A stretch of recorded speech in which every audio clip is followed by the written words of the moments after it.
ஒரு காட்டில் முயல் கூட்டம் ஒன்று வாழ்ந்து வந்தது.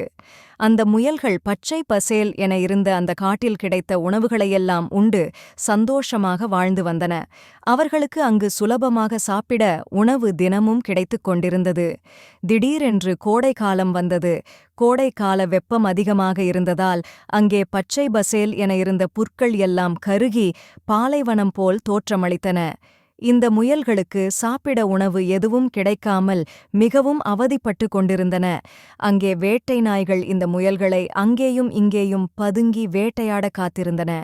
அந்த வேட்டை நாய்களைக் கண்டு இந்த முயல்கள் பொந்துக்குள்ளே ஒளிந்து கொண்டு வெளியே வரவும் முடியாமல் தவித்துக் கொண்டிருந்தன.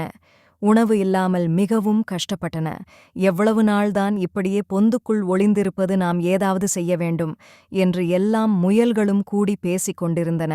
அப்போது ஒரு முயல் சொன்னது, கடவுள் நம்மை பலவீனமாக படைத்துவிட்டார். எல்லா விலங்குகளும் ஏதாவது பிரச்சனை வந்தால் தங்களை காப்பாற்றிக் கொள்ளும் அளவிற்கு பலமுடையதாக இருக்கின்றன. ஆனால் நாம் என்ன ஒரு பிரச்சனை வந்தாலும் நம்மை காப்பாற்றிக் கொள்ள முடியாமல் பலவீனமாக இருக்கிறோம். கடவுள் ஏன் நம்மை இப்படி படைத்துவிட்டார் என்று குறை கூறிக்கொண்டே இருந்தது. அப்போது மற்றொரு முயல் சொன்னது, என்னால் இதற்கு மேல் இதை பொறுத்துக் கொள்ள முடியாது. பசியினாலும் இந்த வேட்டை நாய்களை பார்த்தும் பயந்து ஒதுங்கி வாழ்வதை விட சாவதே மேல். நான் ஏதாவது ஒரு நதியில் சென்று விழுந்து விடுகிறேன் என்று சொன்னது. அப்போது மற்றொரு முயல் சொன்னது, நாம் அனைவரும் எது செய்தாலும் ஒன்றாக செய்ய வேண்டும். வாழ்ந்தால் ஒன்றாக வாழ்வோம், இல்லையா எல்லோரும் சேர்ந்து நதியில் விழுந்து விடுவோம் என்று நதியை நோக்கி புறப்பட்டு சென்றனர். அந்த முயல்கள் எல்லாம் ஒரு நதிக்கரையை சென்று அடைந்தனர். அங்கே சில தவளைகள் நதிக்கரையில் இருந்தது. இந்த தவளைகள் எல்லாம் முயல்களை பார்த்து பயத்தில் ஒன்றன் பின் ஒன்றாக நதியில் குதித்தன. இதை பார்த்த முயல் கூட்டம் ஆச்சரியமாக நின்றது. இந்த தவளைகள் நம்மை பார்த்த பயந்து நீருக்குள் குதிக்கின்றன. நாம் தான் இந்த உலகத்திலேயே பலவீனமானவர்கள் என்று எண்ணினோம்.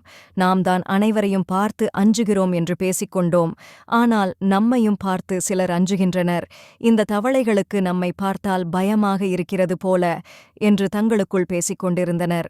அப்போது ஒரு முயல் சொன்னது, நாம் இந்த பிரச்சனையிலிருந்து தப்பித்துக் கொள்ளவும் நம்மை பாதுகாத்துக் கொள்ளவும் நிச்சயமாக ஏதாவது ஒரு வழி இருக்கும். நாம் அந்த வழி என்ன என்று கண்டுபிடிப்போம்.